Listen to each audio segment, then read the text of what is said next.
अनंत कोटि ब्रह्मांड नायक आनंद कंद बाल मुकुंद भगवान श्री कृष्ण चंद्र जी महाराज के श्री चरणों में वंदन और प्रणाम करते हुए उन्हीं के स्वरूप में श्री सद्गुरु जी महाराज, उन्हीं के स्वरूप में महागंगा और समस्त देवी देवताओं के श्री चरणों में प्रणाम करते हुए मंच पर विराजमान आचार्य सचिन शास्त्री जी, आचार्य श्री कृष्णकांत शास्त्री जी, साउंड पर हमारे कृष्णा जी, ऑर्गन पर हमारे विशाल जी और ढोलक पर हमारे कैलाश जी और इस कार्यक्रम के हमारे सिंगर मन्नू जी, हमारे इस कार्यक्रम के मुख्य यजमान श्रीमान नीरज अग्रवाल जी, उनकी सहपत्नी श्रीमती राजलक्ष्मी जी, हमारे अनिल कौशिक जी, हमारे इस कार्यक्रम के आचार्य वेंकटेश्वर जी,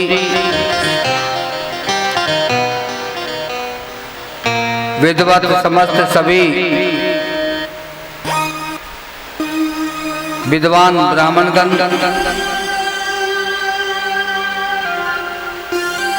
श्रीमती रामती मास्टरनी, श्रीमती सुमन मास्टरनी, अनन्य इस पंडाल में उपस्थित सभी भगवत प्रेमी, धर्म अनुरागी बंधु, मेरी माताएं, मेरी बहनें और इस श्रीमद् भागवत कथा के कार्यक्रम को आराधना चैनल शीतल गंगा यूट्यूब चैनल पर लाइव देखने वाले समस्त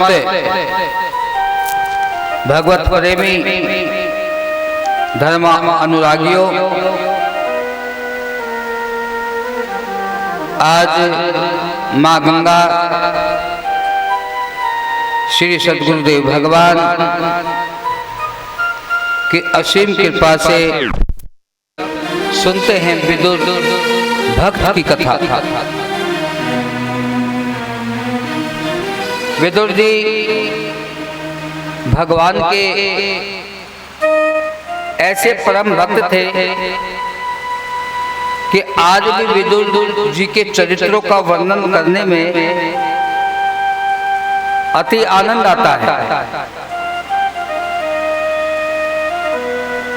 देखिए,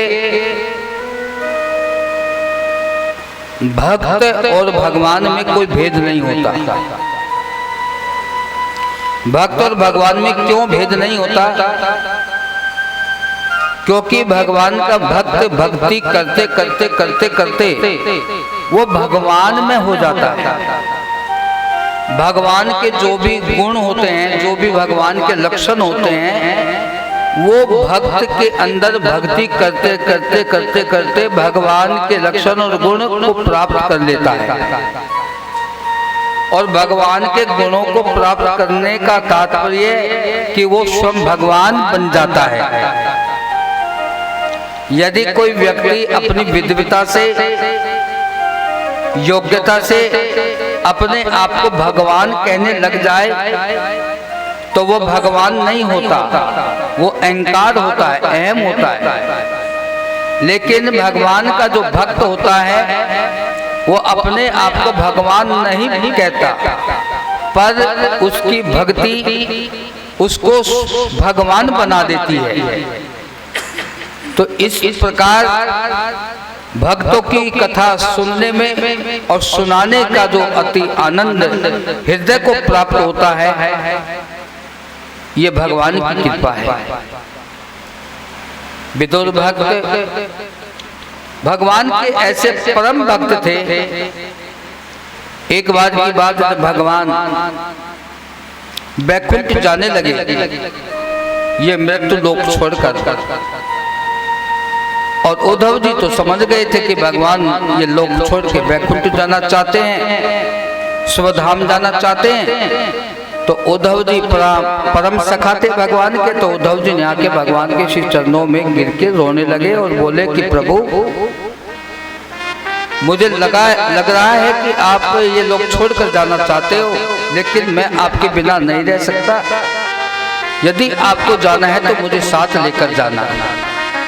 भगवान ने उद्धव जी को बहुत समझाया, ये संसार है, ये मेरी प्रकृति, ये मेरी माया है, और उस माया का नियम है, जो आया है सो जाएगा।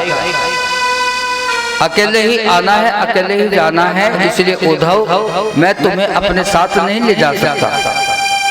भगवान ने उद्धव जी को समझाने का बहुत प्रयास किया। आखिर भगवान को उद्धव जी को ये समझाना पड़ा, कहना पड़ा कि उद्धव जी, आप कहते हो कि मैं कैसे रहूंगा आपके बिना, तो आप समझ लो कि मैं भागवत में अपने आप को प्रवेश करा दूंगा, और फिर जो मेरी भागवत को पढ़ेगा या सुनेगा, या जो मेरी भागवत का सहारा बनेगा, तो उसको मैं प्राप्त होऊंगा भक्ति के द्वारा, प्रेम के द्वारा। और उसी समय पर भगवान उद्धव जी को समझाते समझाते बोले कि उद्धव जी, तुम मेरे चले जाने के बाद में वृंदावन जाना, और वृंदावन जाकर तुम मेरे एक परम भक्त विदुर जी से मिलना। विदुर जी मेरे ऐसे परम भक्त हैं कि मैं वो दिन नहीं भूलता जिस दिन मैंने उसके घर जाकर उनके हाथों से केले के छिलकों का भोग लगाया था, और उनके हाथ का बना साग खाया था। उनका वो अगाध अद्भुत जो प्रेम है, उसको मैं भुला नहीं पाता हूँ, मुझे उनकी याद आ रही है। उद्धव जी, तुम वृंदावन जाकर के मेरे विदुर जी से जरूर मिलना, और उनको एक बार मेरी याद दिला देना, कह देना कि विदुर जी, कृष्ण ने तुम्हें जाते जाते याद किया, मेरा ये संदेश विदुर जी को सुना देना।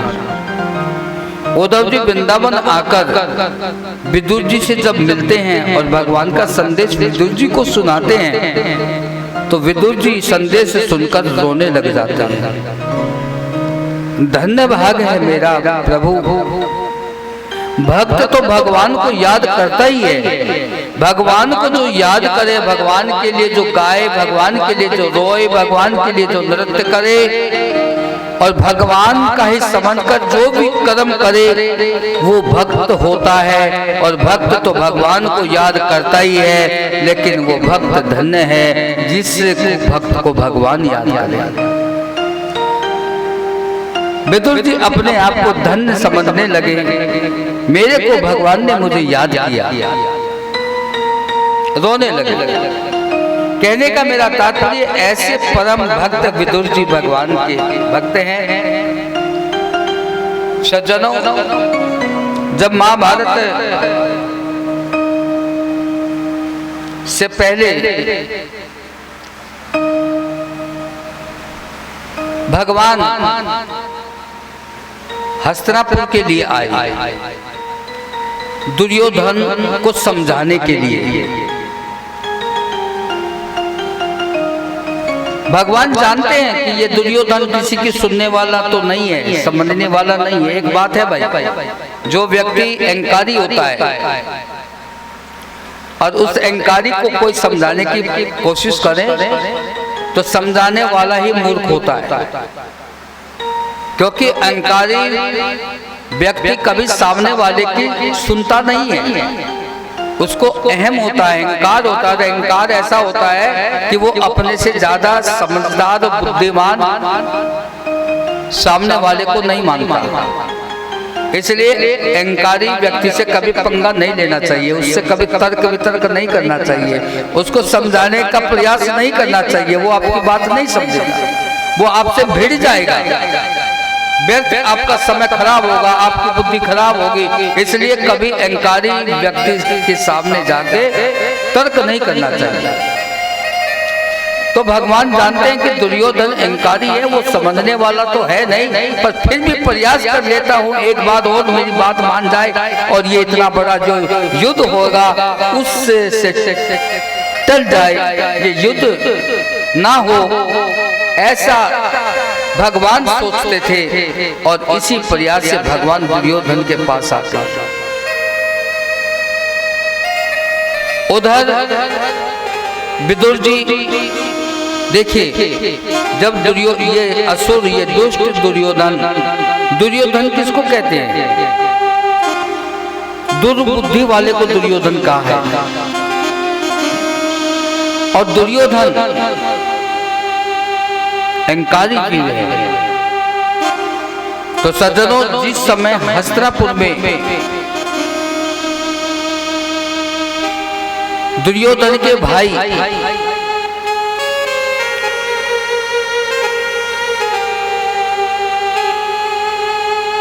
द्रौपदी का केस पकड़ के भरी सभा में जाकर चीर हरण करने लगे, तो सभा में जितने भी महापुरुष गुरुजन जो भी बैठे थे, किसी एक ने भी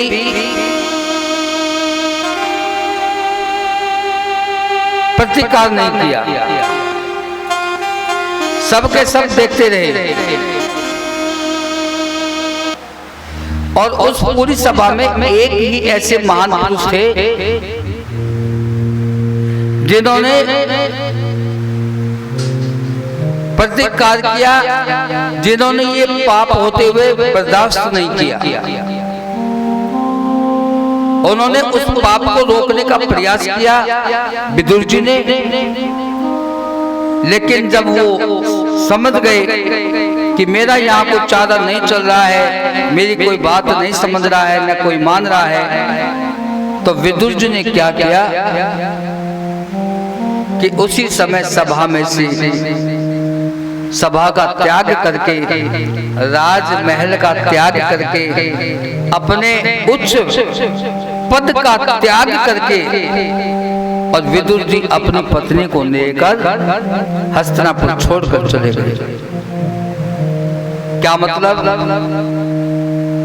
विदुर जी की इस कथा से हमको प्रेरणा मिलती है कि यदि कहीं पाप हो रहा हो और वो पाप होते को आप देख रहे हो, तो उस समय पर या तो आप में वो बल होना चाहिए कि उस पाप को होते आप रोक सके, या फिर आप में वो बुद्धि होनी चाहिए, वैसी आपकी वाणी होनी चाहिए कि जो पाप कर रहा है या जो पाप होते आप देख रहे हैं, वो आपकी बात समझकर सुनकर उस पाप को छोड़ दे। और यदि इसमें भी आप असमर्थ हैं, तो हमारे महापुरुष लोग कहते हैं, विदुर जी की प्रसंग के अनुसार हमको प्रेरणा मिलती है कि उस स्थान को, उस जगह को, उस सभा को हमें तुरंत छोड़ के वहां से चले जाना चाहिए। कहने का तात्पर्य पाप होते नहीं देखो, रोक सको तो रोक लो, और नहीं रोक सकते तो वहां से चले जाओ। विदुर जी ने वैसे ही किया।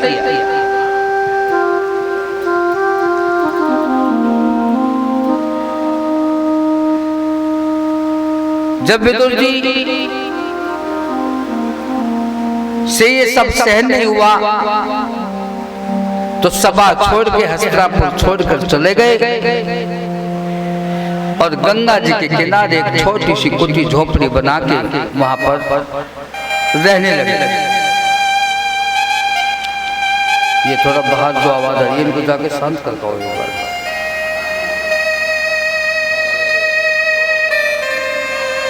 सज्जनों,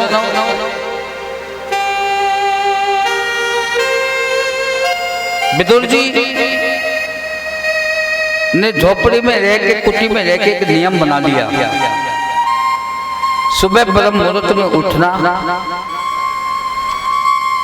स्नान आदि से निवृत्त होकर के भजन करना, शास्त्रों का, पुराणों का स्वाध्याय करना, उतनी देर माला का जाप करना, भगवान के चरित्रों की कथा सुनना, भजन गाना, भगवान को रिझाने के लिए नृत्य करना और अपनी क्षुधा निवृत्ति के लिए जो भगवान ने प्रसाद दिया है उसको भगवान के भोग लगा के उसे खा लेना। ये विदुर जी ने अपने जीवन का अपने के नियम बना लिया और इस प्रकार दोनों पति पत्नी कुटी में भगवत भजन करने लगे। कुछ समय व्यतीत हुआ, इधर भगवान द्वारिका से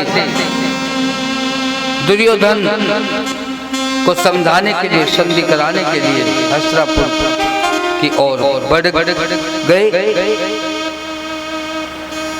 एक दिन की बात, विदुरानी विदुर जी के सामने रोने लगी।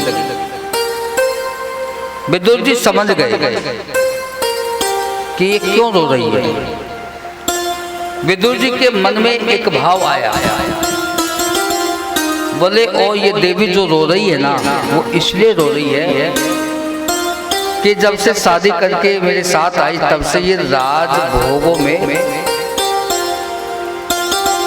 अपना समय व्यतीत की है। मन चाहे पहना है, मन चाहे श्रृंगार किया है और मन चाहे खाया है, और वो जो राज का जो सुख इस देवी ने भोगा है और अब उसका उल्टा हो गया। गंगा के किनारे एक टूटी फूटी झोपड़ी में, न यहाँ कोई अच्छा बिस्तर है, ना कोई अच्छा पलंग है, पहनने को अच्छे कपड़े नहीं है, खाने को कुछ है नहीं। प्रतिदिन बिना नमक मिर्च का साग बनाए, रोटी बनाए, भगवान को भोग लगाए और खाए। और महल में रहती तो 56 प्रकार के, 36 प्रकार के, 21 प्रकार के, 5 प्रकार के, इस तरह से वो व्यंजन खाया करती, मेवा खाया करती। और महाकुटी में तो ये सब है नहीं। तो विदुर जी समझ गए कि लगता है कि इसको वो राज का जो भोग है, राज का जो सुख है, वो इसको याद आ रहा है, इसलिए वो रो रही है, अपने सुखों को याद करके रो रही है। विदुर जी विदुरानी से पूछते हैं, देवी क्या बात, क्यों रो रही हो? लेकिन विदुरानी का गला भर आया, बोला नहीं जा रहा। बार बार पूछने पर विदुरानी ने कहा कि मुझे भगवान की याद आ जाती है।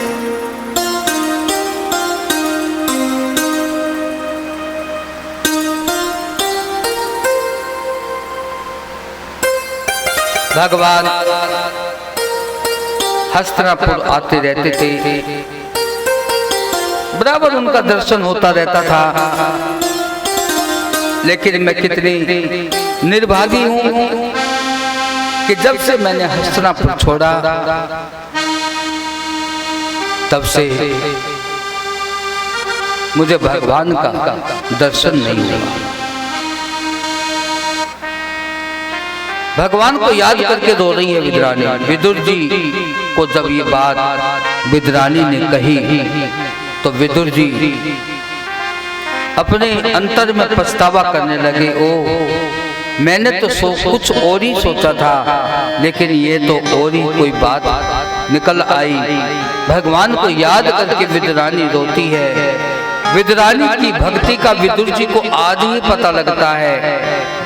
अब से पहले विदुरानी की भक्ति को विदुर जी ने नहीं जाना, लेकिन आज जान गए कि विदुरानी भगवान की परम भक्त है, सच्ची भक्त है, भगवान को याद करके रोती है।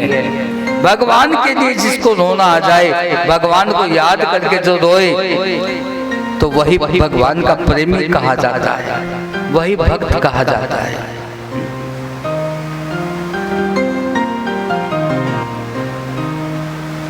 विदुर जी ने विदुरानी से कहा, देवी तुम काहे की चिंता करती हो, हैं? क्या चाहती हो?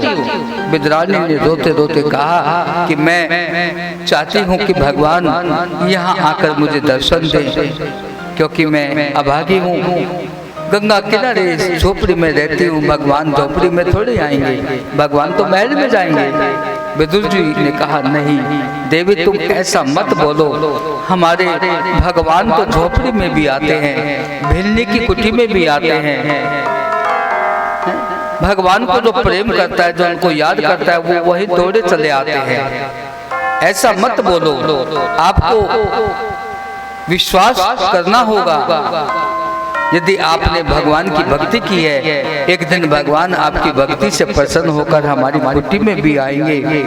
ऐसा विदुर जी कहकर वो भी रोने लगे, क्योंकि मन में तो विदुर जी के भी यही भाव था कि विदुरानी सही कह रही है। विदुर जी विदुरानी को समझाने की कोशिश जरूर करते हैं, पर आखिर विदुर जी के मन में भी यही भाव है कि यहाँ हमारे घर भगवान कैसे आए।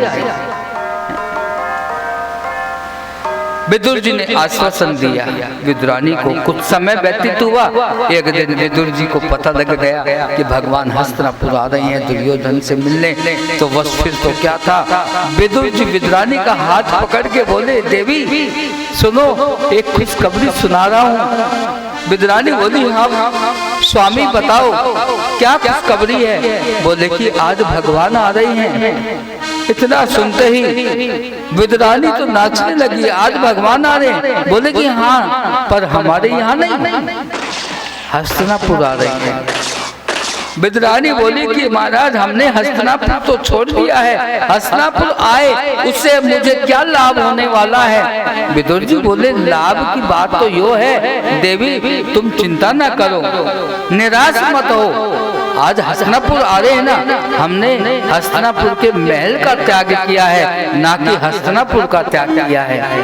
विदुरानी तुम मेरे साथ चलो, हम भी दर्शन करेंगे, महल में नहीं जाएंगे, बाहर रोड पर खड़े होंगे, जिस रास्ते से भगवान आते होंगे उस रास्ते पर जाकर खड़े हो जाएंगे, और भगवान जब आएंगे हम दोनों भगवान का दर्शन करेंगे।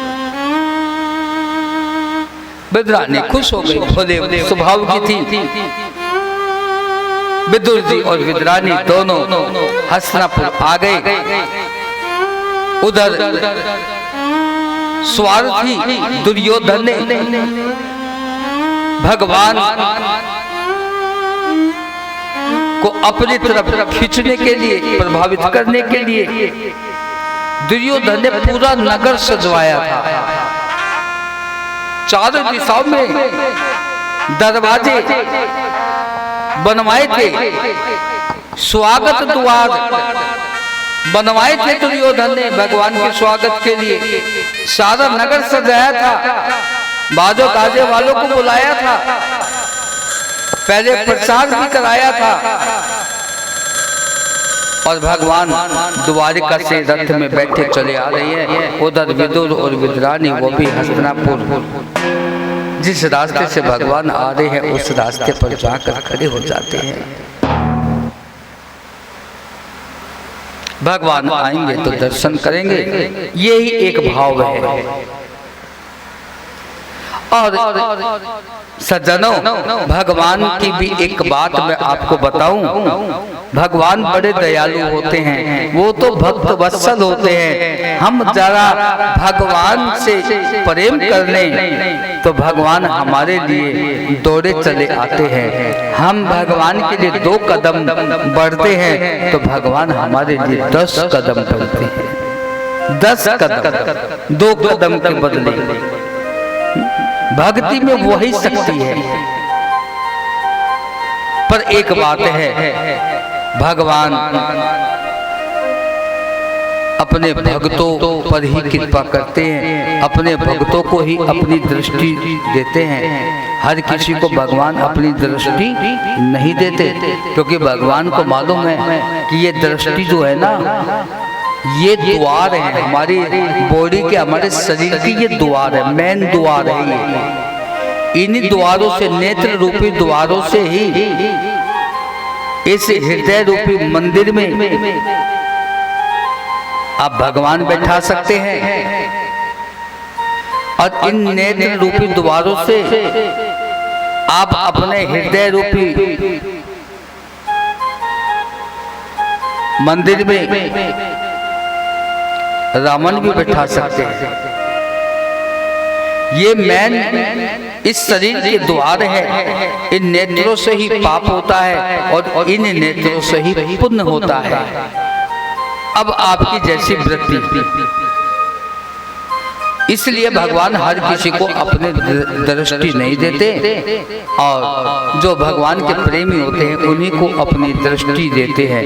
कहने का तात्पर्य कि हर किसी को अपनी दृष्टि नहीं देनी चाहिए। सामने वाले का भरोसा नहीं कि क्या वो अपने मन में पाप लिए बैठा है, कब उसका पाप नेत्र के द्वारा आपके हृदय में समाहित हो जाएगा, कब पाप उन नेत्रों के माध्यम से आपके हृदय में घुस जाएगा, पता नहीं लगेगा। इसलिए जिसको आप जानते नहीं, जिससे आपका परिचय नहीं, जिसके गुण अवगुणों को आपने देखा नहीं, ऐसे हर किसी को दृष्टि नहीं देनी चाहिए। दृष्टि यदि किसी को दो तो भगवान के मंदिरों में जाकर के भगवान की मूर्ति को खूब निहारो, भगवान इन नेत्रों से भगवान के दर्शन करो। या हमारे महापुरुषों के द्वारा जो ग्रंथ हैं, जो पुराण हैं, वेद हैं, शास्त्र है, रामायण है, गीता है, भागवत है, अपने नेत्रों से उनको पढ़ो या अपने नेत्रों से संतों का दर्शन करो, देवियां शक्तियों का दर्शन करो, तो आपके नेत्र के माध्यम से आपके हृदय में पवित्रता आ जाएगी, भगवान आ जाएंगे। तो इसलिए भगवान हर किसी को अपनी दृष्टि नहीं देते, और यदि दृष्टि देते हैं तो केवल अपने परम भक्त को दृष्टि देते हैं। दृष्टि देकर उन पर कृपा करते हैं। विदुर विदुरानी हस्तिनापुर आए हैं, रास्ते में आके खड़े हो गए। जैसे विदुर विदुरानी भगवान का दर्शन करना चाहते थे, ऐसे आप जैसे महानुभाव, मेरी माता, बहनें, भाई, बहुत सारे ऐसे लोग थे कि जो महल में नहीं जा सकते थे, लेकिन रास्ते में खड़े होकर के भगवान का दर्शन करना चाहते थे। तो सब के सब रास्ते में आके लाइन में खड़े हो गए। भगवान आ रहे हैं, हम दूर से दर्शन कर लेंगे, दर्शन होना चाहिए। भगवान रथ में बैठे चले आ रहे हैं। विदुर और विदुरानी एक दूसरे का हाथ पकड़ के रास्ते में दर्शन के लिए खड़े हैं। धन्य है विदुर और विदुरानी। विदुरानी के मन में तो एक भाव और आता है कि आज जब भगवान आएंगे, मैं भगवान का दर्शन करूंगी। मन ही मन भगवान को मनाने लगी, प्रार्थना करने लगी, हे प्रभु, हे द्वारकाधीश, मुझ पर इतनी कृपा कर देना कि जब आप मेरे सामने हो तो एक नजर मुझे देख लेना, मैं आपको देखूं और आप मुझे देखें, बस इतनी मुझ पर कृपा कर देना।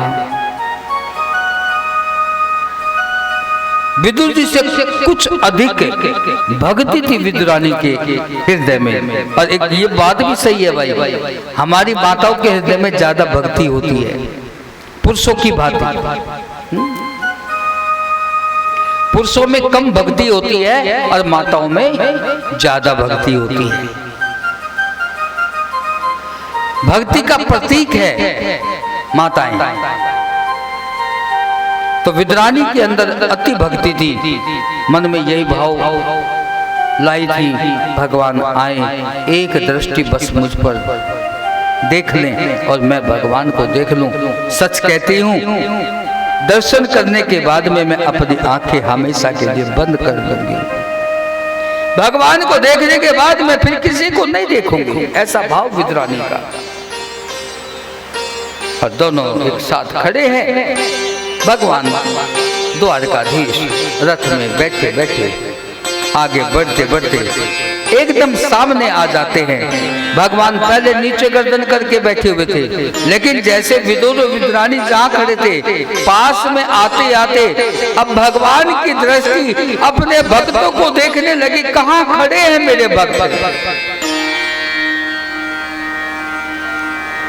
भीड़ बहुत ज्यादा थी। उतनी भीड़ में अपने भक्तों को भगवान आंख फाड़ फाड़ कर देख रहे हैं, किधर खड़े हैं मेरे भक्त। और जब एकदम सामने आ जाते हैं तो भगवान ने विदुर और विद्रानी को देखा। सबसे पहले भगवान की दृष्टि विदुर जी पर पड़ी और विदुर जी को देखते ही विदुर जी ने भगवान को देखा, भगवान ने विदुर जी को देखा। देखते ही देखते भगवान ने विदुर जी को इशारा कर दिया। इशारा कर दिया, गर्दन हिला के। विदुर जी भगवान के इशारे को समझ गए। गर्दन हिलाते विदुरानी ने भी देखा होगा, लेकिन विदुरानी भगवान के इशारे को नहीं समझी। बस वो तो एक टका आंख फाड़े देखे जा रही है। उधर फिर भगवान की दृष्टि विद्रानी पर पड़ी और विद्रानी ने भगवान को देखा और भगवान ने विद्रानी को देखा। कुछ देर तक ऐसा लगा कि शायद भगवान की माया ने प्रकृति की गति को ही रोक दिया हो। एक दूसरे को देखने लगे। विद्रानी के नेत्रों से अश्रु धारा बह रही थी, रोई जा रही थी। और सज्जनों, भगवान जितना रुक सकते थे उतना तो रुके, लेकिन उससे ज्यादा नहीं रुक सकते थे, तो भगवान आगे बढ़ गए। बस फिर तो क्या था, विद्रानी ने अपनी आंखों की पट्टी बांध ली। भगवान को देखने के बाद अब मैं किसी को नहीं देखूंगी।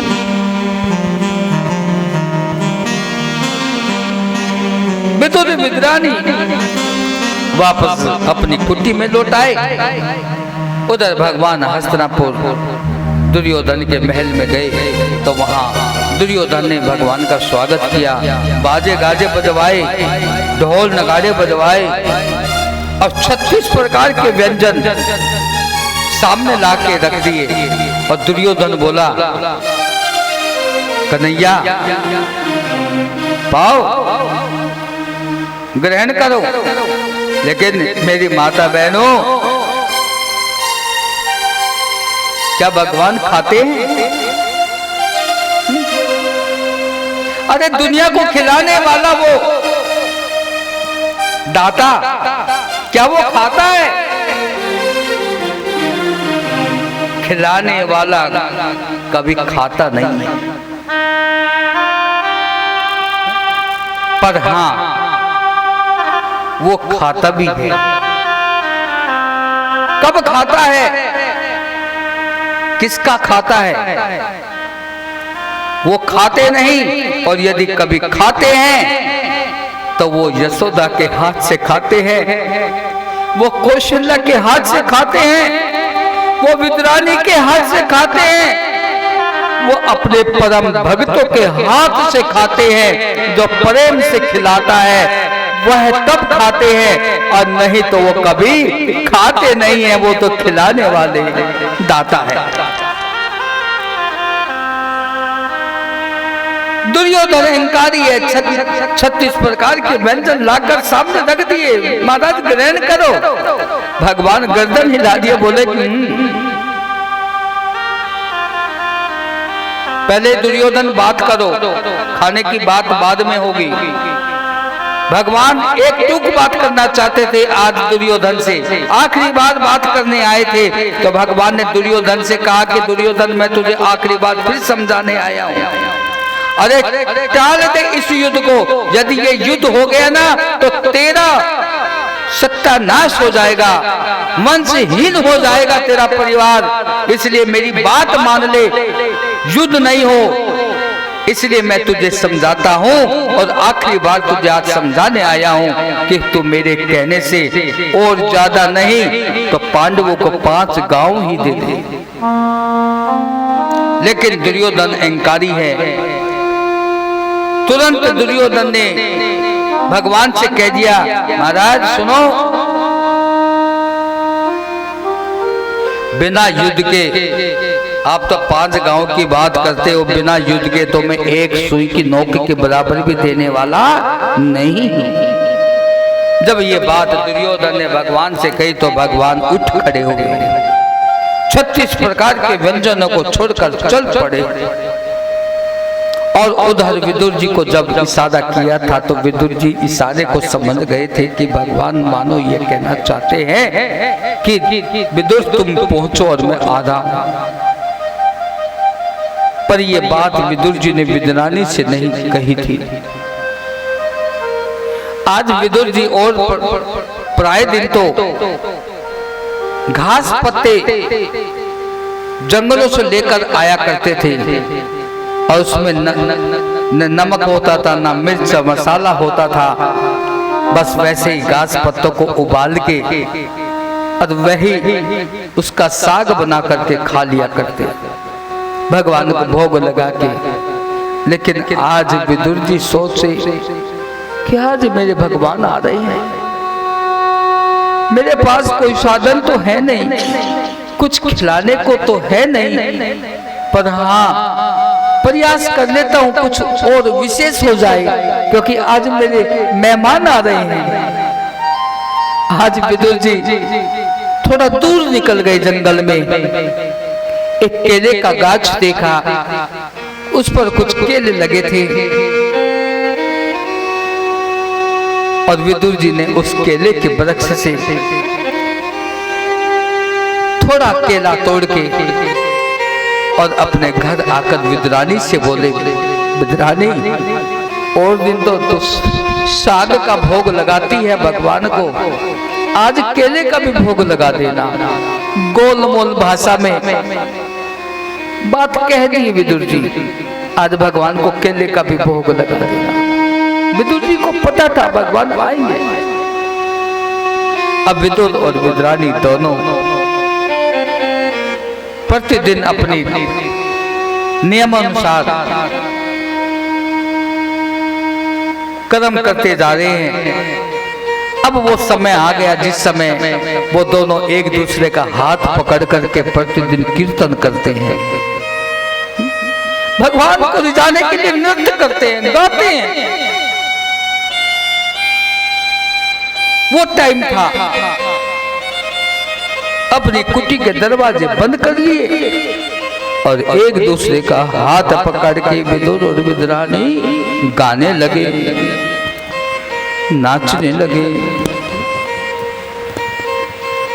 हरि आ जाओ, हरि आ जाओ, हरि आ जाओ, हरि आ जाओ, हरि आ जाओ, हरि आ जाओ, हरि आ जाओ, हरि आ जाओ।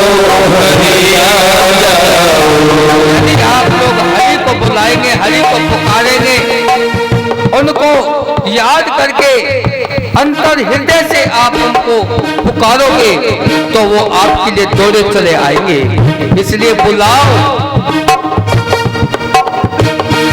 हरि आ जाओ, हरि आ जाओ, हरि आ जाओ, हरि आ जाओ, हरि आ जाओ, हरि आ जाओ, हरि आ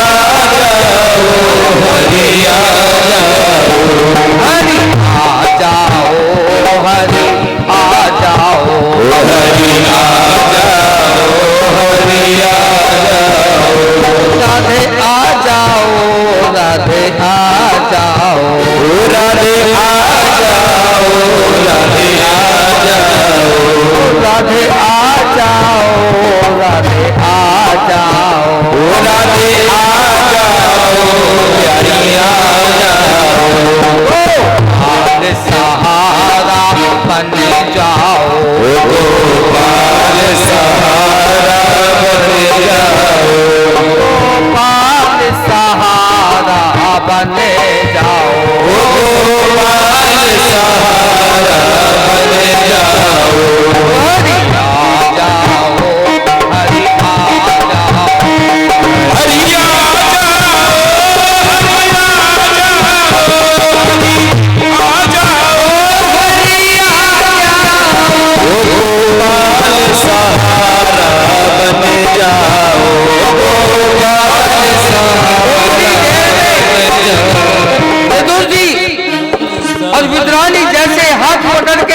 कर रहे थे और उसी समय भगवान विदुर जी के कुटी के आगे दरवाजा बजाने लगे।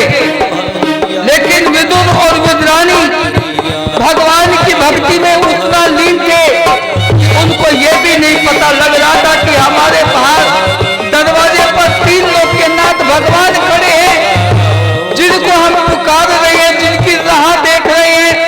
आज वो दरवाजे के बाहर खड़े दरवाजा बजा रही है, लेकिन विदुर और विदुरानी सुध बुध खो बैठे थे और प्रेम के साथ गा रहे थे, ओ हरि आजा, ओ हरि आजा, ओ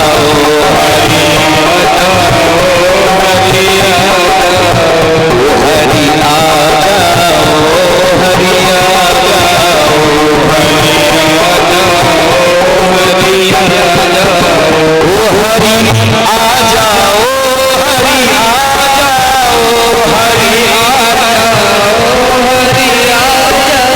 ओ हरि आजा, ओ हरि आजा,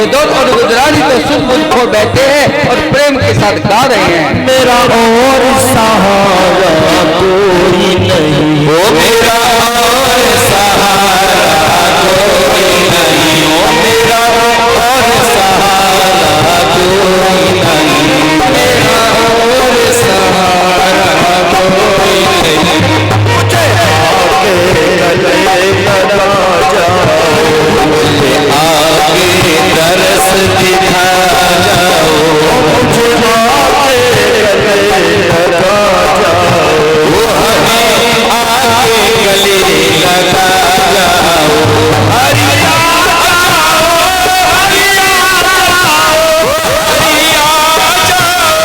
हरि आजा, आ जाओ, हरि आजा, हरि आजा, जब गमों ने तुमको घेरा हो, तुम हाल श्याम को सुना देना, जब दुनिया तुमसे मोड़े, तुम अपने श्याम को मना लेना, जब अपने ही तुमको ठुकरा दे, तुम श्याम के दर पे आ जाना, कर कोई तुमको रुलाए, तुम श्याम गीत गुनगुना देना, हरि आजा, ओ हरि आजा, ओ हरि आजा, ओ हरि आजा, हरि आजा, ओ हरि आजा, ओ हरि आजा, ओ हरि आजा, ओ हरि आजा, ओ हरि आजा, ओ हरि आजा, ओ हरि आजा, ओ हरि आजा, ओ हरि आजा, ओ हरि आजा, ओ हरि आजा, हरि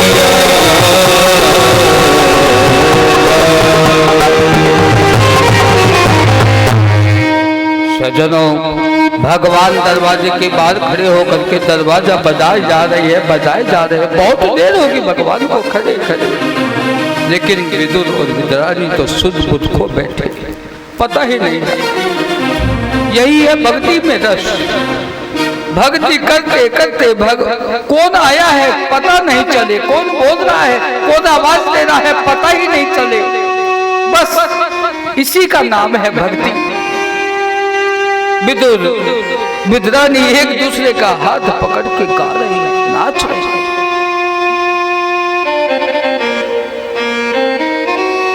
भगवान ने सोचा बहुत देर हो गई है, अब तो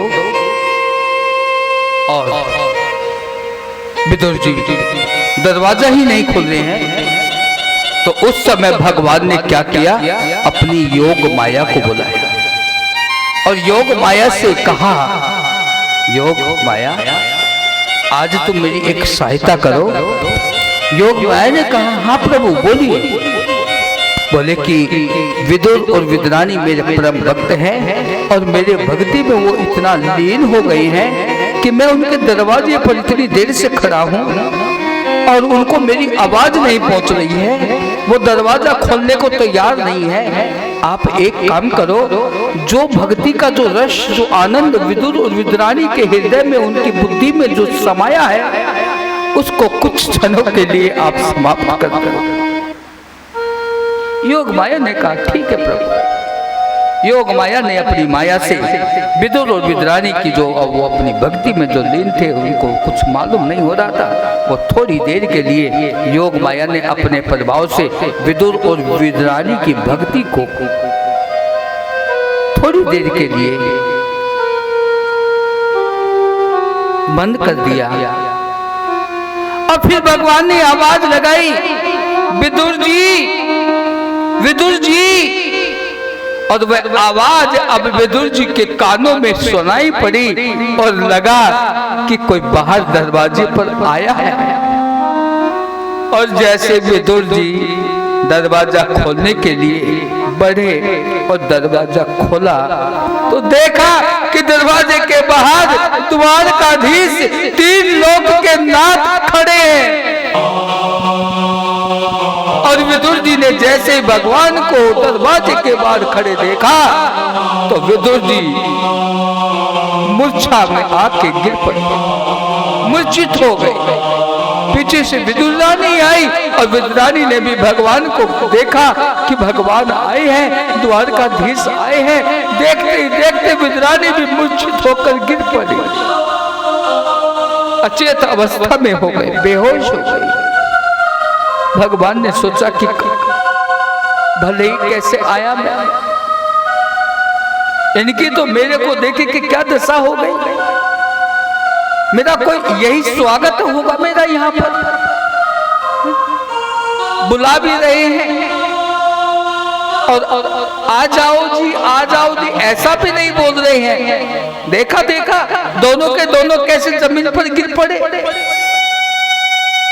भगवान ने सोचा कि चलो कोई नहीं, आखिर मेरे भक्त का घर है, मैं अपने आप ही बैठ जाता हूँ। तो भगवान देखे सामने एक कुशा का आसन पड़ा था, आसन को उठा करके अपने आप बैठ गए, बैठे रहे। 36 प्रकार के व्यंजन को छोड़कर आए थे। दोपहर के 1 बजा था और उस समय तो हमारी माता बहनों आपको मालूम ही है, भूख का समय होता है। जिसने सुबह से कुछ खाया ना हो और सफर करके यात्रा करके आया हो और दोपहर का 1 बजा हो तो कितनी भूख लगी होगी।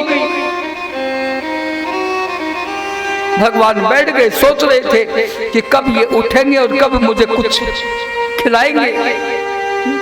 मैं तो 36 प्रकार के व्यंजन को छोड़ के आया हूं। कई देर हो गई। विदुर जी से पहले विदुरानी की आंखें खुल गई। विदुरानी की मूर्छा जाग गई। विदुरानी ने देखा कि भगवान बैठे हैं, सुध बुध खो बैठी है, ना राम राम ना श्याम श्याम, ना कोई प्रणाम, सब भूल गई। क्या तो रोज माला जप रही थी, उनको बुलाने के लिए उनको रिझा रही थी, बुला रही थी, और आज आ गए तो ना बैठा रही है, ना कोई वंदन, ना कोई स्तुति, ना कोई प्रणाम।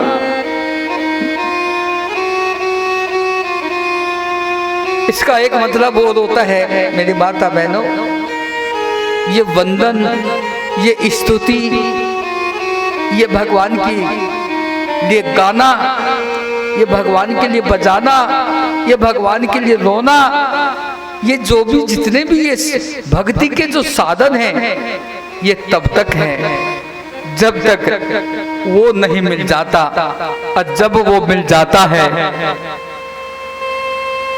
तब समझ लो कि ये स्तुति, ये वंदन, ये प्रणाम, ये राम और ये श्याम और ये रिझाना, ये सब पूरा हो जाता है, क्योंकि इन सबसे ऊपर है भगवान। तो विद्रानी की तो वो भक्ति थी कि विद्रानी की भक्ति से प्रसन्न होकर ही तो भगवान आज विदुर जी के घर आए हैं। तो विदुर जी तो अचेत अवस्था में पड़े हैं, और विद्रानी ने देखा भगवान बैठे हैं, पानी के लिए भी नहीं पूछा, बस खड़ी खड़ी एक टका देख रही है। ये कैसे आ गया तीन लोग के नाथ मेरी टूटी फूटी झोपड़ी में? सोच के बस सामने देख रही है भगवान को, कुछ नहीं बोला जा रहा। आखिर भगवान समझ गए कि यहां पर तो यही सेवा होनी है, कोई बोलने को तैयार ही नहीं। आखिर भगवान ने सोचा कि शर्माऊंगा तो भूखा ही रहना पड़ेगा, शर्माने से काम नहीं चलेगा, शर्म का त्याग करना पड़ेगा। तो भगवान ने शर्म का त्याग करके और आगे से बोल ही पड़े, विद्रानी मुझे भूख लगी है, कुछ खाने को हो तो दो, भूख लगी है। मेरी माता बहनों, भगवत प्रेमियों, तीन लोक का नाथ, दुनिया को खिलाने वाला, सबका पालन पोषण करने वाला, और आज स्वयं मांग रहा है, कह रहा है भूख लगी है, विद्रानी मुझे भूख लगी है, कुछ खाने को दे। धन है विद्रानी की और विदुर की भक्ति को, जिसके सामने भगवान आके बैठे और अपने मुख खोल कर बोले कि मुझे भूख लगी है, कुछ खाने को दो। मांग रहे हैं भगवान। अब विदुर रानी को थोड़ा ख्याल आया, भगवान मांग रहे हैं लेकिन संकोच हो रहा है, घर में कुछ ऐसा तो है नहीं कि जो खाने को दूं। बिना नमक मिर्च की भाजी साग बना है, क्या मैं भगवान को, द्वारिका नाथ को वो खिलाऊंगी? नहीं, नहीं खिलाऊंगी। हाँ, इतने में याद आ गई, आज मेरे स्वामी केला लेकर आए हैं, चलो आज कम से कम भगवान की कृपा से घर में केला फल आया है, तो मैं फल का ही भोग लगा देती हूँ, साग नहीं खिलाऊंगी, क्योंकि साग में ना नमक है ना मिर्च है, कोई मसाला नहीं है, फीका फीका साग मेरे भगवान द्वारिका नाथ कैसे खाएंगे? ऐसा ऐसा भाव विद्रानी के मन में हो रहा है। और जब वो याद आ गया कि घर में फल रखा है, केला रखा है, तो विद्रानी खड़ी हुई और जहां केला रखा था उठा करके लाई। प्रभु आपको भूख लगी है, आप मांग रहे हो ना, लो मैं खिलाती हूँ, बैठ। अब विद्रानी भगवान को केला खिलाने के लिए केले का छिलका उतार दिया।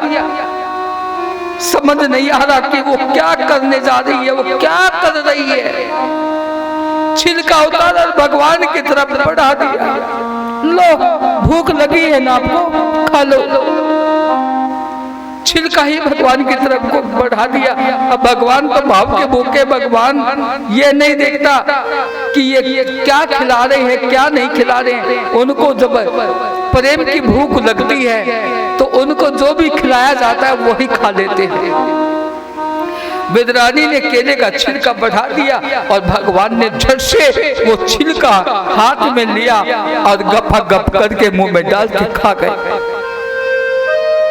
दूसरा केले का छिलका उतार के वो भी विद्रानी ने भगवान के हाथ में छिलका ही दिया। केले के अंदर के सार को, अंदर के गोदे को बाहर फेंक दिया और छिलका भगवान के हाथ में थमा दिया। भगवान ने एक नहीं, दो नहीं, तीन नहीं, चार नहीं, खाते चले गए, छिलके ही खाते चले गए। इतनी देर में विदुर जी की मूर्छा खुल गई और जब विदुर जी ने अपनी आंखों से देखा तो द्वारिका नाथ बैठे हैं और मेरी देवी पत्नी भगवान को खिला रही है। पर क्या खिला रही है? केले का छिलका। बस फिर तो क्या था, विदुर जी ने भी भगवान को प्रणाम नहीं किया, राम श्याम कुछ नहीं बोला। बस फिर तो क्या था, विदुर जी दौड़ पड़े और दौड़ करके आके विदुरानी का हाथ पकड़ के बोले, देवी क्या कर रही हो? विदुरानी ने विदुर जी की तरफ देखा, क्या हुआ स्वामी? बोले कि भगवान को छिलका खिला रही हो, केले को। तब विदुरानी को होश आया, हे प्रभु, हे भगवान, मुझे तो पता भी नहीं चला कि मैं भगवान को क्या खिला रही हूं। मैंने छिलके खिलाए। हे प्रभु, कितना बड़ा अपराध मुझसे हो गया। विदुर जी विदुरानी से बोले, तू पागल हो गई, छिलका खिला रही है, केला को खिला। अब विदुरानी ने हाथ जोड़ के भगवान से भी क्षमा मांगी, विदुर जी से भी क्षमा मांगी, गलती हो गई, अपराध हो गया, अब मैं भगवान को केला ही खिलाऊंगी। अब विदुरानी ने अब केले बड़ी सावधानी के साथ में केले के छिलके को उतारा, उसको दूर फेंका और जो केला था वो भगवान के हाथ में थमा दी। और भगवान ने उससे इस बार केले का छिलका नहीं, केवल केले को ही अपने मुख में जैसे डाला, पहला ही ग्रास दिया तो अब भगवान गर्दन हिला दिए, बोले कि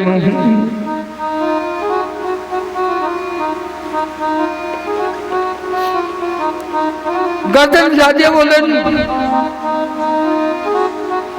सजन, मतलब भगवान इस सारे हिस्सारों में मानो विदुर और विदुरानी से कह रहे हो कि जो स्वाद मुझे उन केले के छिलके में था वो स्वाद इस केले में नहीं। भगवान तो प्रेम के भूखे, भाव के भूखे। हमसे प्रेम करना नहीं आता सज्जनों, हमने प्रेम की भाषा को बदल दिया। प्रेम नाम किसका है? अरे प्रेम नाम ही परमात्मा का, उस ठाकुर का, उस प्रभु का है। यदि हृदय में आपके प्रेम उत्पन्न होता है, जब कभी किसी को देख के, किसी के लिए जब आपके हृदय में प्रेम उमड़ता है तो समझना कि आपके हृदय में भगवान है। कहते हो ना कि भगवान नजर नहीं आता, दिखता नहीं। अरे आपने उसको देखना भी नहीं चाहा, वो देखना चाहोगे तभी दिखेगा। वो तो है ही, वो हमारे हृदय में हरदम बैठा हुआ है, लेकिन हम उसको बाहर की नजर से उसको खोजते हैं, देखते हैं। लेकिन हमको समझना चाहिए कि वो बाहर भी है और भीतर भी है। यदि वो आपको कभी आपके जीवन में आपकी भक्ति से आपको यदि मिलेगा तो वो आपके हृदय में ही मिलेगा, आपके घट में ही बैठा मिलेगा, बाहर आपको नहीं मिलेगा।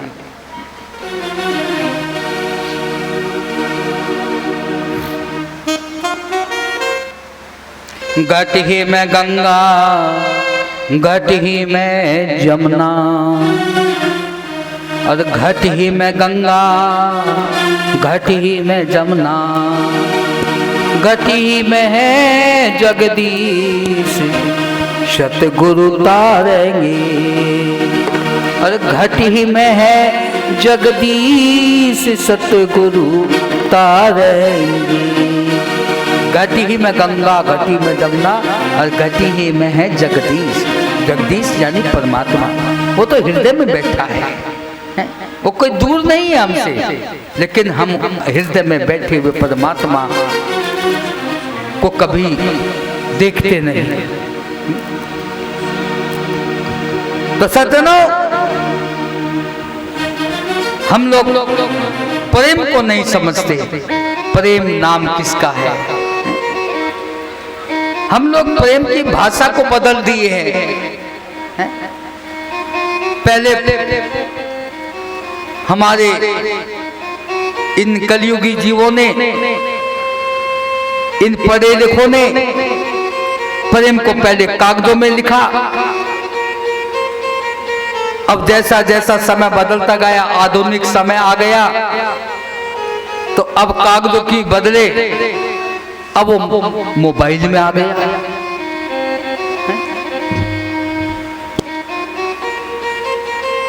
प्रेम को आप कागजों में नहीं लिख सकते, वो कागजों में नहीं भरा जा सकता। प्रेम मोबाइल में नहीं भरा जा सकता। प्रेम बुद्धि में नहीं भरा जा सकता। प्रेम जो हृदय में परमात्मा का जो रूप लिए बैठा है, वो बुद्धि से भी परे है। और जब वो हृदय में उमड़ता है ना, उसी प्रेम से भगवान प्रसन्न होते हैं। सबसे ऊंची प्रेम सगाई, सबसे ऊंची प्रेम सगाई, सबसे ऊंची प्रेम सगाई, सबसे ऊंची प्रेम सगाई। दुर्योधन का मेवा त्याग्यो, दुर्योधन का मेवा त्यागो, दुर्योधन का मेवा त्याग्यो, दुर्योधन को मेवा त्यागो।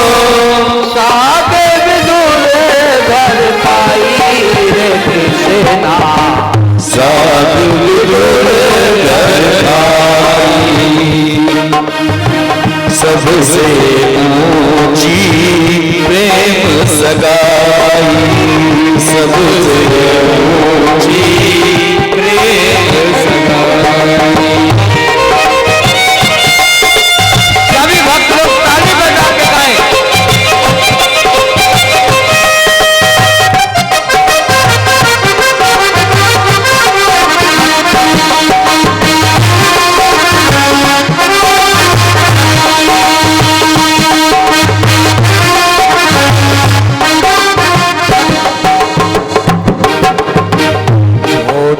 पेड़ सबरी के खाए, झूठे बेर सबरी के खाए, झूठे बेर सबरी के खाए, झूठे बेर सबरी के खाए।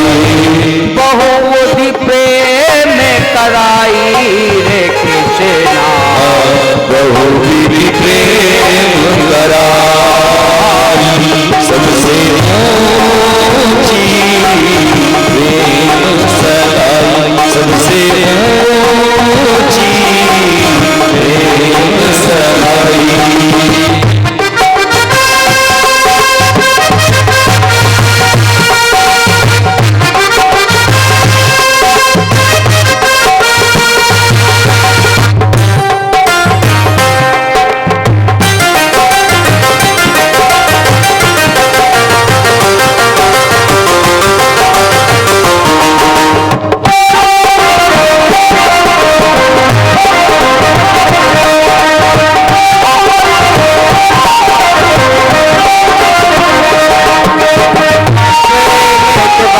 नृप सेवा कीनी, प्रेम के बस नृप सेवा कीनी, प्रेम के बस नृप सेवा कीनी, प्रेम के बस नृप सेवा कीनी।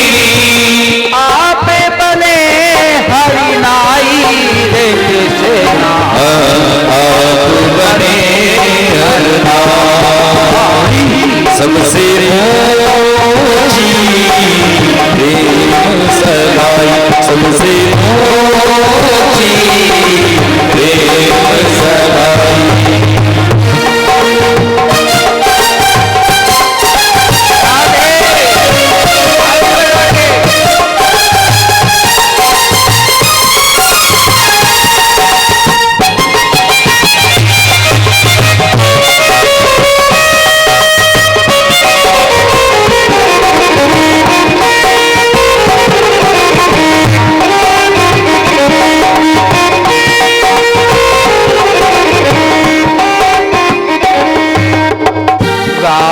राजसूये यज्ञ युधिष्ठिर कीनो, राजसूया युधिष्ठिर कीनो, राजसूये यज्ञ युधिष्ठिर कीनो, राजसूया युधिष्ठिर कीनो, काम झूठ उठाई रे कृष्णा, में झूठ उठाई सबसे ऊंची प्रेम सगाई, सबसे ऊंची प्रेम सगाई।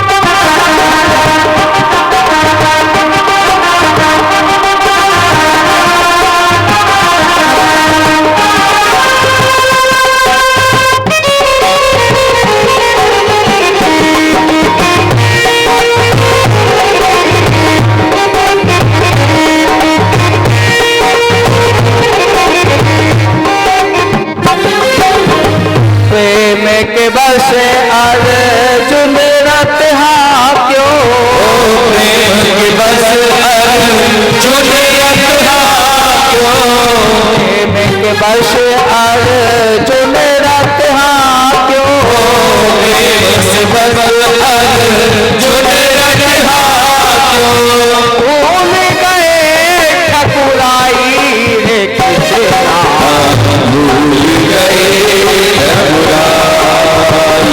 सबसे ऊंची प्रेम सगाई, सबसे ऊंची प्रेम सगाई, सबसे ऊंची प्रेम सगाई, सबसे ऊंची प्रेम सगाई, सबसे ऊंची प्रेम सगाई, सबसे ऊंची प्रेम सगाई।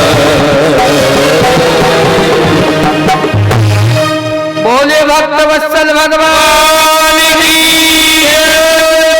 इस प्रकार विदुर जी ने पहले भगवान ने पहले विदुरानी और विदुर जी के हाथ से केले का छिलका खाया, फिर केला खाया। उसके बाद फिर भी भगवान की भूख नहीं मिटी और भगवान फिर बोले, विदुर जी अभी और भूख लगी है, पेट नहीं भरा है, कुछ और घर में रखा है तुम लाओ। घट घट का वासी वो सबको जानता है, उसे सब समझ में आता है हमारी बुद्धि में क्या चल रहा है, हमारे मन में क्या चल रहा है, हमारे घर में क्या हो रहा है, हमारे घर में कहाँ क्या है, सब उससे पता है।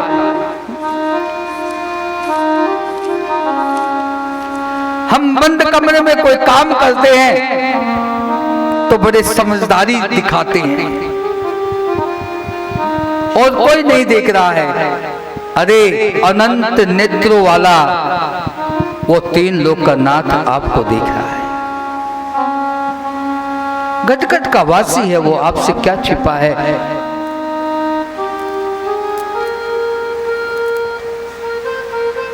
मांग रहे हैं भगवान और लाओ, भूख लगी है।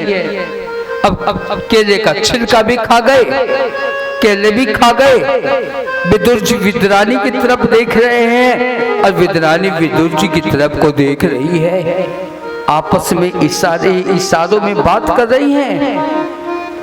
ये भगवान कितने भूखे हैं, सारे के सारे तो केले खा गए। हमें तो ये एक बार भी ये नहीं पूछा कि थोड़ा कुछ कोई प्रसाद ले ले। और दिन का ही दिन अच्छा होता था जिस दिन हम भगवान को भोग लगाते और सारा का सारा हमें खाने को मिल जाता। और आज तो ऐसे आई है भगवान कि सब का सब खा गए। भगवान बोले भूख लगी है और लाओ। लेकिन अब विदुर जी और विदुरानी को दोनों को संकोच हो रहा है। काहे का संकोच हो रहा है भाई? क्योंकि भगवान तो मांग रहे हैं और घर में है और फिर भी संकोच हो रहा है भगवान को देने में, भगवान को खिलाने में, क्योंकि विदुर जी भी जानते हैं और विद्रानी भी जानती है कि जो घर में है वो बिना नमक मिर्च का साग है। और हम अपने आए हुए मेहमान को, हम अपने आए हुए गेस्ट को, हम अपने आए हुए भगवान को कैसे बिना नमक मिर्च का साग खिला सकते हैं? कैसे खिलाए? संकोच हो रहा है। लेकिन भगवान को तो मालूम है कि वो जो साग विद्रानी ने उतने प्रेम से बनाया है और प्रेम का बनाया हुआ भोजन, प्रेम का बनाया हुआ साग का मैं भोग न लगाऊं, ऐसे कैसे हो सकता है? इसलिए बार बार बार बार भगवान मांग रहे हैं और विदुर और विद्रानी भगवान की आवाज सुनकर चुप हो हैं, कुछ सामने से बोलते नहीं है, क्योंकि इतना तो विदुर जी भी जानते हैं कि घर में कुछ हो और सामने मांगने वाला हो और वो मांगे और होते हुए मना कर दे, ऐसे तो विदुर जी नहीं है। वो तो भगवान के परम भक्त हैं। भक्त जो होता है वो मांगने वाले को कभी मना नहीं करता, और यदि देने का मन नहीं होता या कुछ नहीं होता तो फिर वो विदुर जी की तरह चुप हो जाता है।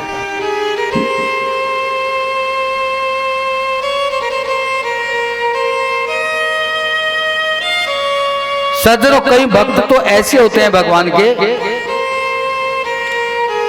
जो भक्त होते हैं, भक्तों की बात कर रहा हूं मैं, भगवान के जो परम भक्त होते हैं और वो अपने घर में कुछ भी बनाए या बाजार से खाने का कुछ भी लेकर आए तो पहले भगवान को भोग लगाया जाता है और भोग लगा के वो प्रसाद बन जाता है और उसको भक्त लोग आपस में बांट के खा लिया करते हैं।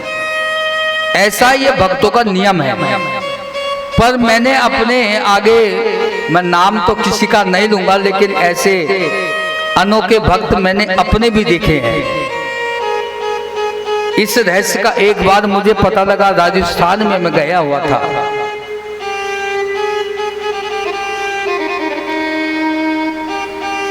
किसी की क्या बात कहूं, भक्तों की बात आई इसलिए याद आ गई। उस भक्त की आदत थी रोज आना, सब्जी यदि बनाए, चाय बनाए या दूध बनाए तो उसको अलग थोड़ा सा प्याली में, कटोरी में वह निकाल के और पहले खा लेना, यानी कि चख लेना। और यदि कोई कमी होती तो उस कमी की पूर्ति करके और तब उस भोजन का भगवान को भोग लगाना। एक बार मैं उसके घर पर गया हुआ था। अब हम लोग तो यही प्रेरणा देते हैं, भाई पहले भगवान को भोग लगाओ, फिर आपके घर में कोई गुरु संत कोई आया है तो उसको भोग लगाओ और बाद में वो प्रसाद आप पाओ। तो उस राजस्थान की बाई ने क्या किया, मुझे जो खिलाने वाला था वह लाया और उसमें से थोड़ा सा अंश निकाल के और अपने आप खाने लगा। मैं देख ही रहा था, मुझे बड़ा आश्चर्य हुआ, ये कैसे भक्त है भाई। और फिर वही भगवान को भोग लगाया, जो खाया वो हिस्सा अलग कर दिया, चख लिया और बाकी का जो हिस्सा था वो भगवान के आगे ले जाके रख दिया। और फिर थोड़ी देर में आंख बंद करके भगवान के भोग लगा के फिर वही उठा करके मेरे सामने ला के रख दिया, क्योंकि खिलाना तो मुझे था ना। लेकिन मेरे मन में ये सब देख के गुस्सा चढ़ रहा था, ये कैसी भक्ति है, क्या ये क्या कर रही है। तब आखिर मुझसे रहा ही नहीं गया। मैंने कहा, ए भाई, आपने भगवान को झूठा भोग लगाया।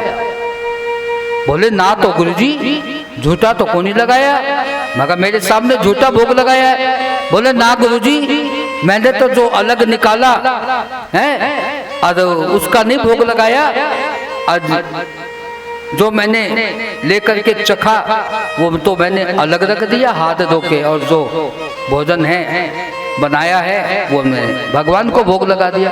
अरे आपने बाबरी पहले कुछ खा लिया, इसी को हम झूठा बोलते हैं, आपने भोग को झूठा कर दिया। बोले गुरुजी बुरा ना माने, एक बात कहूँ? मगर हाँ। बोले ये आज ही थोड़ी किया मैंने, ऐसा तो मैं वर्षों से करती आ रही हूँ, वर्षों से। तो भाई ऐसा क्यों करती आ रही है? ये तो बहुत बड़ी गलती कर रही है। पहले खा के तब भगवान को खिलाती है। बोले कि गुरुजी मैंने एक दिन अपने मन में विचार किया, कई बार ऐसा होता है ना, कोई सब्जी बनाई उसमें नमक ज्यादा पड़ गया, किसी दिन नमक ही नहीं पड़ा है, वो सब्जी स्वाद ही नहीं बनी। अब होता क्या था कि भगवान को तो भोग लगा दिया बिना चखे, अब भगवान तो बेचारे खा लिए जैसे भी। बाद में जब हमारा नंबर खाने का आया तो या तो तेज नमक है तो नहीं खाया गया, या बिल्कुल नहीं है तो उसमें नमक मिला करके खाया। तो गुरुजी ये थोड़ा सा भेद हो गया ना भगवान के साथ में, है?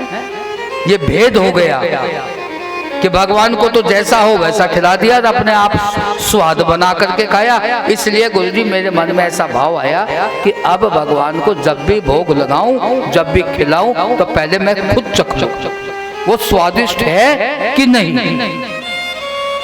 भैया मैंने तो उस देवी के आगे हाथ जोड़े, मगर धन्य है। हाँ गुरु तो मैं बना था, लेकिन इस बात के लिए आप ही मेरी आज से गुरु हो गई। कितनी सुंदर प्रेरणा मिली इस बात को लेके, यानी कि अपने आप थोड़ा सा चख के देख लिया, यदि मुझे स्वाद लगा तो मेरे भगवान को भी स्वाद लगेगा। ये एक भाव है। मैं आपसे ये नहीं कहना चाहता कि आप भी ऐसा करना है? लेकिन उसका अपना एक भाव था। ये बहुत सुंदर। बोलो भक्त वत्सल भगवान की जय। तो विदुर जी और विदुरानी से भगवान बार बार मांग रहे हैं, भूख लगी है लाओ, भूख लगी है लाओ। लेकिन विदुर और विदुरानी को दोनों को संकोच हो रहा है, बिना नमक मिर्च का भाजी का साग है, कैसे खिलाए अपने भगवान को, अपने मेहमान को। आखिर कई देर हो गई, भगवान भी समझ रहे हैं कि इनको शर्म आ रही है, संकोच हो रहा है, इसलिए वो मुझे ला के खिलाना नहीं चाहते। आखिर भगवान ने बार बार जो कहा, कुछ हो तो देओ भूख लगी है, कुछ हो तो देओ भूख लगी है। आखिर विदुर जी विदुरानी की तरफ देखते हुए इशारा करने लगे, हाँ देवी जो घर में साग बना है उसको लेकर आओ, अभी हमारे भगवान भूखे हैं, उनको भोग लगाओ। विदुरानी ने गर्दन हिला दी, नहीं नहीं मैं वो साग नहीं खिलाऊंगी। विदुर जी समझा रहे हैं, देवी सुन एक कान की बात। विदुरानी ने अपना कान बढ़ाया विदुर जी की तरफ और धीरे से कान में बोल गए, देवी एक बात बता, भोग तो रोज लगाती है कि नहीं? बोले हाँ भोग तो रोज लगाती है। बोले जब तू अपने कन्हैया को ठाकुर जी को रोज भोग लगाती है और इसी का भोग लगाती है? कितना महीना हो गया बिना नमक मिर्च की भाजी खाई?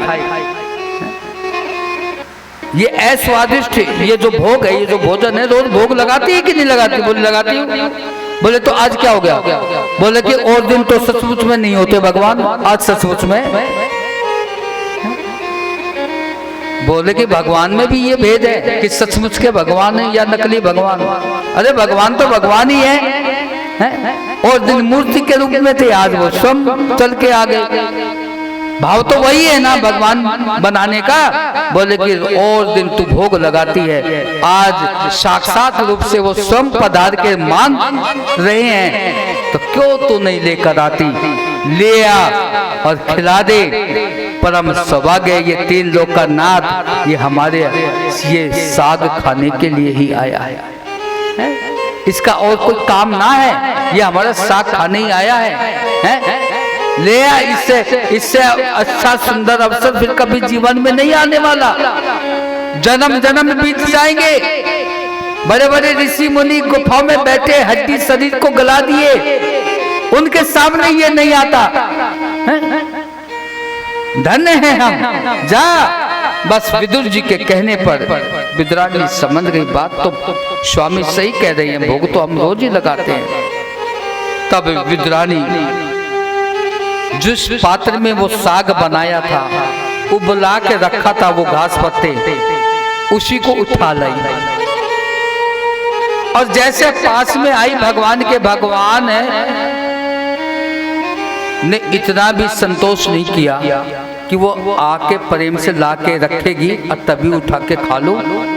भगवान ने तो झट से लंबा हाथ किया फट से और उस पात्र को, पतीली को जबरदस्त पकड़ के और झटके से छीन लिया। इतनी भूख लगी है भगवान को और वही पतीली अपने सामने रख के और उसमें निकाल के भगवान खाने लगे। विदुर और विद्रानी सामने बैठे हैं और भगवान खाते जा रहे हैं, खाते जा रहे हैं, खाते जा रहे हैं, खाते जा रहे हैं।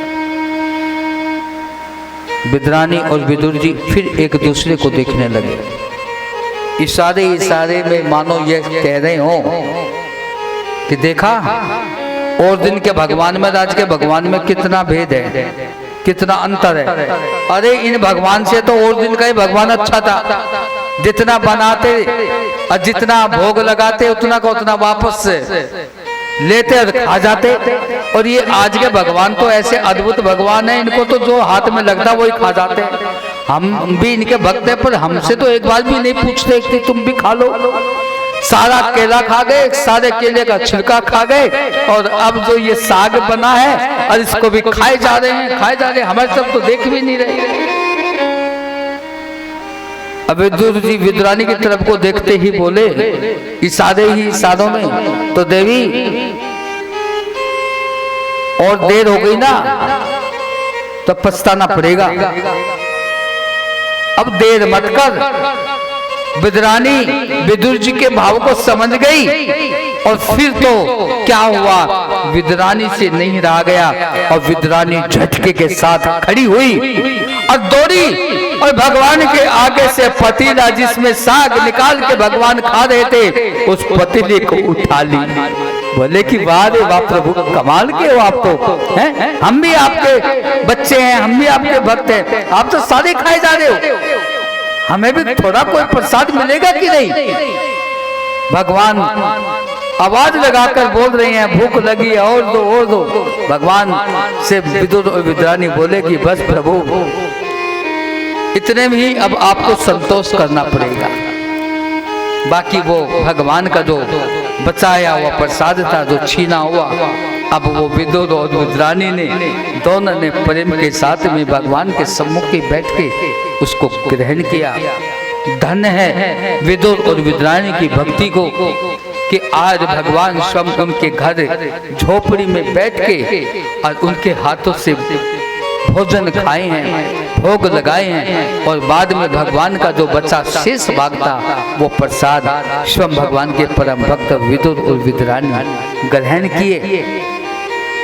श्रीमद्भागवत की कथा में विदुर जी के प्रसंग को, विदुर जी के चरित्र को, इस कथा को जो सुनेगा, जो इसका श्रवण करेगा, कहते हैं कि उनके जन्म जन्म के पाप ताप नष्ट होके और उनके हृदय में भक्ति का वास होता है, उनके हृदय में भक्ति की जागृति आ जाती है। ऐसा श्रीमद्भागवत के कथा के विदुर के प्रसंग में मातम लिखा है। बोले द्वारकाधीश भगवान की जय, बोले सद्गुरुदेव भगवान की जय। इस प्रकार आप लोगों ने विदुर का प्रसंग सुना। सज्जनों, इससे आगे अब कपिल भगवान की अवतरित की कथा। मैंने आपको कल भी बताया था कि श्रीमद् भागवत की कथा में ब्रह्मा जी के द्वारा सृष्टि के वर्णन की कथा कई बार आती है। ब्रह्मा जी को सृष्टि का विस्तार करने के लिए, सृष्टि की रचना करने के लिए भगवान ने एक जिम्मेदारी दी है, उनको एक कर्तव्य दिया है। और उस कर्तव्य का निर्वहन करने के लिए ब्रह्मा जी सृष्टि की रचना की है। ग्रह नक्षत्र भगवान की प्रकृति माया सब उत्पन्न हुई। ब्रह्मा जी ने तरह तरह के जीव जंतुओं की रचना की, अनेकों जीवों की, अनेकों कीटाणुओं की, पशुओं की, पक्षियों की रचना की है। भगवान ब्रह्मा जी रचना करते गए, लेकिन करते करते वो संतुष्ट नहीं हो रहे थे। भिन्न भिन्न प्रकार की, भिन्न भिन्न जाति, भिन्न भिन्न प्रकार की योनि, ये सब ब्रह्मा जी बनाए जा रहे हैं, विस्तार कर रहे हैं अपनी सृष्टि का, लेकिन संतोष नहीं हो रहा है। अब ब्रह्मा जी ने सोचा कि अब एक और कोई आगे नया कदम उठाना चाहिए। तो ब्रह्मा जी अब मानव की उत्पत्ति करना चाहते हैं। तो ब्रह्मा जी ने लीला की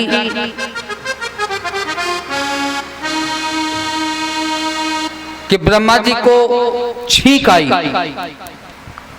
जुकाम हो जाता है ना, आपको छींक आ जाती है।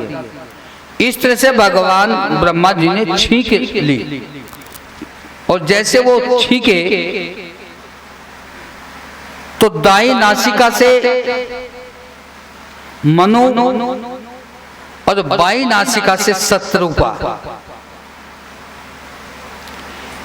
इन दो जीव के रूप में मानव की उत्पत्ति ब्रह्मा जी के द्वारा हुई।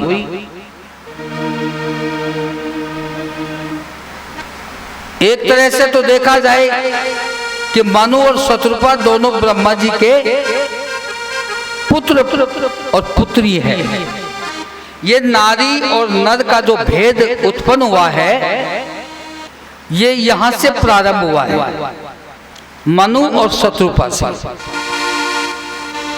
क्योंकि ब्रह्मा जी अपनी सृष्टि का विस्तार करना चाहते हैं,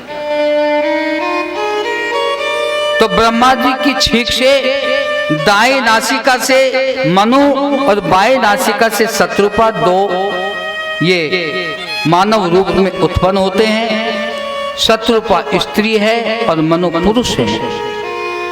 और यहाँ से ब्रह्मा जी ने अपनी सृष्टि की रचना विस्तार के लिए एक प्रक्रिया, एक अलग उत्पन्न की है। स्त्री और पुरुष के संयोग से ही सृष्टि का विस्तार होना है। इस प्रक्रिया को मनु और शत्रुपा के द्वारा ब्रह्मा जी ने यह प्रकृति तैयार की है। ब्रह्मा जी ने मनु और शत्रुपा को दोनों को आदेश किया है कि आपका काम है सृष्टि का विस्तार करना, सृष्टि की वृद्धि करना। हम लोगों को मानव कहा गया है, मनुष्य कहा गया है। मानव मतलब मनु, मनु से मानव हो गए हम लोग। हम सब लोग ऋषियों की संतान हैं। अब आके जाति धर्म में पट गए हैं। हम छोटे बड़े भी हो गए हैं, लेकिन भगवान ने जो हम मानवों की जो उत्पत्ति की है, उस समय पर कोई जाति धर्म नहीं था, हम सब एक ही थे। तो इस प्रकार मनु और शत्रुपा को ब्रह्मा जी ने सृष्टि वृद्धि करने का आदेश दिया।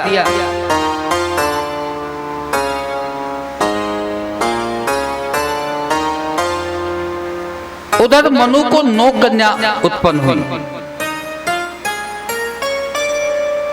बड़ी पुत्री का नाम था देवहूति, और उधर सप्तऋषियों में से एक ऋषि थे, कश्यप ऋषि, जो कि तप कर रहे थे।